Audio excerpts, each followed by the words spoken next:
तो चाह इतनी प्रबल हो, इतना बढ़िया हो, कितने माता पिता को एम्बेरस कर रहे हैं बच्चे। माता पिता को इंग्लिश नहीं आती, दादा दादी को दादी क्या बोलती रहती हो, अरे देसी मुर्गी तू क्या बोल रही, तू बता तेरी ये भाषा है।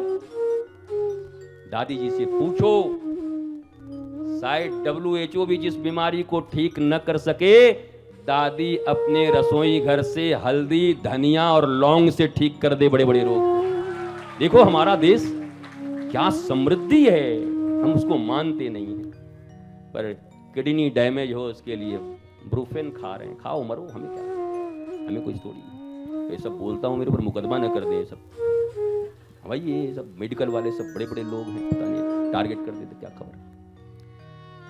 पर जगता हुआ ये भारत है, जगती हुई भारत की संस्कृति है, सनातन संस्कृति अंगड़ाई ले रही है।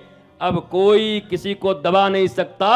अब सनातन संस्कृति विश्व के ऊपर में अपना ध्वज लहराएगी वसुधैव कुटुंबकम का। हम किसी के ऊपर जोर नहीं करते, वसुधा को कुटुंब मानते हैं। दुनिया का एकमात्र धर्म यही है जो पूरी वसुधा को अपना परिवार मानता है, भेदभाव रहित होकर के। हमारे देश में कभी वो स्थिति पैदा न हो कि लोग हवाई जहाज के चक्कों को पकड़ के भागें बचने के लिए। अपना भारत शांत है, आनंदित है, पर जागृत रहने की जरूरत है। गांधारी का राज्य गया, गांधार, ऐसे बहुत सारे देश चले गए। तो हम जगे रहेंगे तो हमारा राष्ट्र भी बचेगा, धर्म भी बचेगा, अपने राष्ट्र में आपका विकास भी होगा।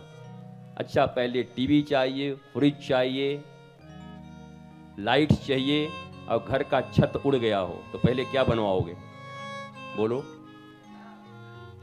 तो सनातन धर्म और सनातन संस्कृति हिंदुत्व भारत का छत है। पहले ये मजबूत हो, फिर बाकी सारी चीजें भीतर आ जाएंगी, सब अच्छा होगा। पर छत ही उजड़ गया तो एक टीवी फ्रिज काम नहीं आएंगे, पानी बरसेगा चढ़ चढ़ करके उड़ जाएगा सब। समझ रहे हो? तो मैं बड़ी साधारण भाषा में आपको समझाने की कोशिश कर रहा हूं। 3 प्रकार के कर्म होते हैं, क्रियमान, संचित और प्रारब्ध। जीवन में जब कोई दुख आता है तो प्रारब्ध समझ लो उसको, परंतु प्रारब्ध में भी एक बात है, अगर किसी के प्रारब्ध में दुख लिखा हुआ है तो भारत ही नहीं, देश के प्रत्येक देश में एक विधान है कि सुप्रीम कोर्ट से भी अगर किसी को फांसी हो गई, मृत्यु दंड हो गया, तब भी राष्ट्रपति को क्षमा दान का अधिकार होता है। वैसे ही आपके जीवन में अगर कोई पूर्व प्रारब्ध बहुत कष्टकारी हैं और हनुमान जी जैसा सदगुरु कभी राम जी से कह दे तो वो क्षमा होने में देर नहीं है। प्रणत पाल रघुवंश मणि, कृपा सिंधु खरारी, गए शरण प्रभु राखी हैं, सब अपराध विसारी। तो प्रारब्ध भी पुरुषार्थ से मिटाया जा सकता है। प्रार्थना और पुरुषार्थ, अगर ये 2 चीजें मिल गईं तो प्रारब्ध खराब भी होगा तो उसको आप मिटा सकते हो। डरना मत कि कोई ग्रह ये कर देगा वो कर देगा, केवल प्रार्थना। हनुमान जी जैसे सदगुरु मिल जाएं तो सुग्रीव जैसा भगोड़ा भी एक दिन राम मिलाय राजपद दीन्हा, नहीं तो बेचारे की भागते भागते जिंदगी निकल रही थी। चिबुक जैसा बैठा हुआ था एक पर्वत पर, पत्नी लुटा के, राज लुटा के। पर सदगुरु हनुमान जी हैं। और माता सती ने सदगुरु को नहीं माना, खुद राम की परीक्षा लेने चली गईं। क्या हुआ? मामला खराब हो गया। ईगोलेस, एकदम खाली होकर आकर बैठो, पता नहीं क्या भर के जाओगे। पवित्रता चाहिए, मन बनाकर आया करो, हृदय से आया करो, आधे घंटे पहले आया करो। कथा सुनने का इतना भाव हृदय में हो कि 20-25 मिनट पहले, और वैष्णवी आई हैं कलकत्ते से, वो वृंदावन में रहती हैं, भारत की आधुनिक मीरा हैं वो। मैंने जितना उनको सुना है कम से कम अभी तक, बाल्य सुलभ स्वभाव, इतना सुंदर गाती हैं। भगवान के और गुरु के प्रेम में पग के, कि उनको कोई सुन ले तो उसके हृदय से काम निकल जाए और राम प्रवेश कर जाए तुरंत। श्रीमद् भागवत में महारास की चर्चा चलती है। जिस रास लीला को भारतवासियों ने बदनाम कर दिया, मूर्खों ने, श्री कृष्ण जैसे योग योगीश्वर की उस लीला को जो समझ नहीं पाए, गली मोहल्लों में कुछ घटनाएं होती है तो कहते रास लीला चल रहा है।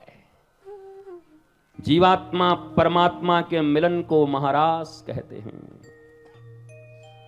और तुम पता नहीं किसके किसके मिलन को रास और महारास कहते हो। बुद्धि भ्रष्ट हो गई तुम्हारी अपने ईश्वर के लिए, भगवान के लिए, शास्त्र के लिए, लीलाओं के लिए।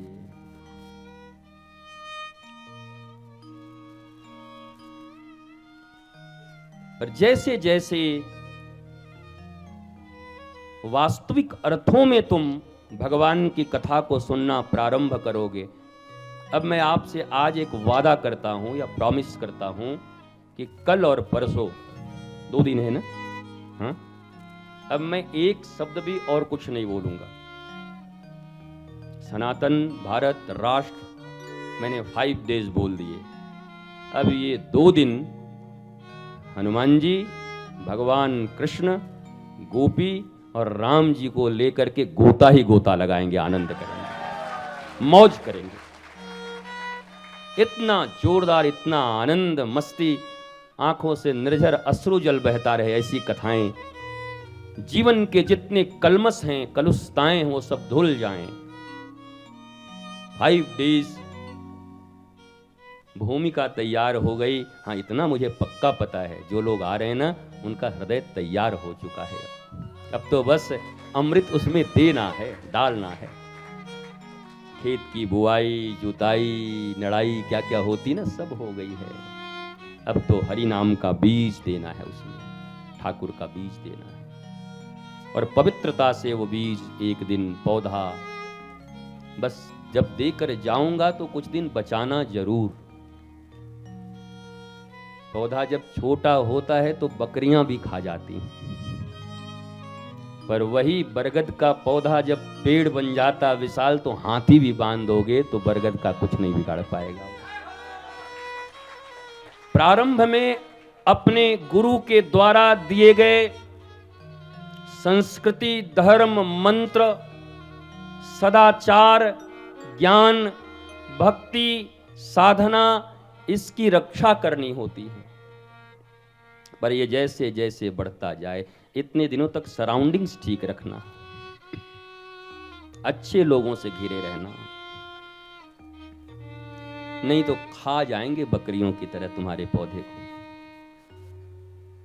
अगर कथा के पश्चात तुम्हारे मित्र न बदलें तो इसका मतलब तुमने कथा सुना ही नहीं।